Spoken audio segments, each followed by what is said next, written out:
नमस्कार सर्वांना। आषाढ महिन्याला सुरुवात झालेली आहे आणि आषाढ म्हटलं की आपली देवशयनी एकादशी। तर आषाढ शुक्ल पक्षातील एकादशीला देवशयनी एकादशी असं म्हणतात। या दिवसापासून चातुर्मासाला सुरुवात होत असते आणि 4 महिन्यांसाठी प्रभू विष्णू हे निद्रा अवस्थेमध्ये जात असतात। या काळात कुठलीही शुभ कार्य केली जात नाही। तर यावर्षी देवशयनी एकादशी ही बुधवारी म्हणजे 17 जुलै 2024 रोजी आलेली आहे। तर त्याचं महत्त्व काय आहे हे आपल्याला ह्या व्हिडिओमधून जाणून घ्यायचं आहे। त्याचबरोबर शुभ मुहूर्त काय आहे हे सुद्धा या व्हिडिओमध्ये मी तुम्हाला सांगणार आहे। त्यामुळे व्हिडिओ शेवटपर्यंत बघा आणि जर चॅनलवर नवीन असाल तर आपल्या चॅनलला सबस्क्राईब करायला विसरू नका। तर एकादशी तिथीचा प्रारंभ हा 16 जुलै 2024 रोजी रात्री 8:33 सुरू होणार आहे आणि ही एकादशी तिथी ही 17 जुलै 2024 रोजी रात्री 9:02 असणार आहे। प्रत्येक कॅलेंडरमध्ये थोडासा वेळ इकडे तिकडे असतो, त्याच्यामुळे थोडंसं समजून घ्या। तर त्यामुळे आपण उदय तिथीनुसार 17 जुलै रोजी एकादश ही साजरी करणार आहोत। त्यानंतर उपवास आपल्याला एकादशीच्या दिवशी म्हणजे 17 जुलैच्या दिवशी धरायचा आहे आणि तो उपवास आपल्याला गुरुवारी म्हणजेच 18 जुलै रोजी तुम्ही सोडू शकतात। त्यानंतर पूजेचा शुभ मुहूर्त हा ब्रह्ममुहूर्त प्राप्त काळ म्हणजे सकाळी 4:13 ते 4:53 असणार आहे। त्यानंतर विजय मुहूर्त हा दुपारी 2:45 ते 3:40 असणार आहे। त्यानंतर अमृत काळ हा संध्याकाळी 4:23 ते 6:03 असणार आहे। सर्वार्थ सिद्धी योग हा सकाळी 5:34 ते दुसऱ्या दिवशी पहाटे 3:13 असणार आहे।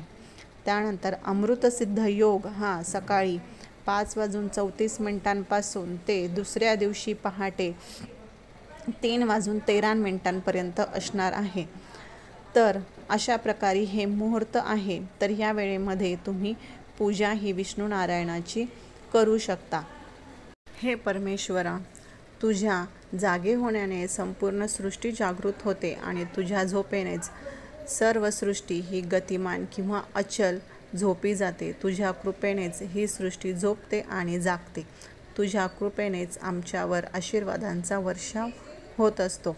तसेच देवशयनी म्हणजेच हरिशयनी एकादशीच्या दिवशी भगवान विष्णूंची पूजा विधीनुसार करावी, जेणेकरून 4 महिने भगवान विष्णूंचा आशीर्वाद कायम तुमच्यासोबत राहील। यासाठी देवशयनी एकादशीच्या दिवशी ताटावर लाल कपडा पसरवून श्री विष्णूंची मूर्ती किंवा चित्र किंवा फोटो तुम्ही ठेवू शकता। तिथे दिवा लावावा, तिथे थोडीशी रांगोळी काढावी, त्यांना पिवळे वस्त्र परिधान करावे, पिवळे वस्त्र अर्पण करा, भगवान विष्णूंचा मंत्राचा जप करा। जर कोणताही मंत्र आला नाही तर फक्त हरिनामाचा सतत जप करत राहा। जर तुम्ही मंत्र जाप जर करत असाल तर तुळस किंवा चंदनाच्या जपमाळेने जप करा। त्यानंतर आरती करा। तर अतिशय साधी आणि सोपी तुम्हाला एकादशीच्या दिवशी ही पूजा करायची आहे। त्यानंतर तुम्ही भगवान विष्णूंच्या विष्णू सहस्रनामांचं पठण करू शकता। त्यानंतर विठ्ठल रुक्मिणीला तुळशीची पाने अर्पण करा। जर विठ्ठल रुक्मिणीची मूर्ती जर तुमच्या घरामध्ये नसेल तर तुम्ही बाळकृष्णाला देखील तुळशीचे पानं ही अर्पण करू शकता। एकादशीच्या दिवशी शक्यतो मसूर डाळ, हरभरा, भगर, भोपळा या भाज्यांचं सेवन करायचं नसतं। त्यानंतर या दिवशी कोणावरही टीका करू नका, खोटं बोलू नका। त्याचबरोबर तुम्हाला लागणारे तुळशीचे पानं हे आदल्याच दिवशी तुम्ही तोडून ठेवायचे आहे। शक्य असेल तर दिवा हा दिवस रात्र चालू ठेवण्याचा प्रयत्न करा। त्यानंतर ओम नमो भगवते वासुदेवाय नमः या मंत्राचा जप करावा। त्यानंतर उपवास केल्याने 100 गायींना दान केल्याचं पुण्य आपल्याला भेटत असतं। त्यामुळे आषाढी एकादशीचा उपवास हा नक्की करावा आणि उपवास हा दुसऱ्या दिवशी सोडावा। तर अशा प्रकारे तुम्हाला आषाढी एकादशी ही साजरी करायची आहे। तर ह्याच्यामध्ये अजून काही राहिलं असेल तर तुम्ही मला कमेंट करून नक्की सांगा आणि आपला आजचा व्हिडिओ कसा वाटला तेही मला नक्कीच कमेंट करून सांगा. तर आपल्या यूट्यूब चॅनलला लाईक, शेअर आणि सबस्क्राईब करायला विसरू नका. धन्यवाद.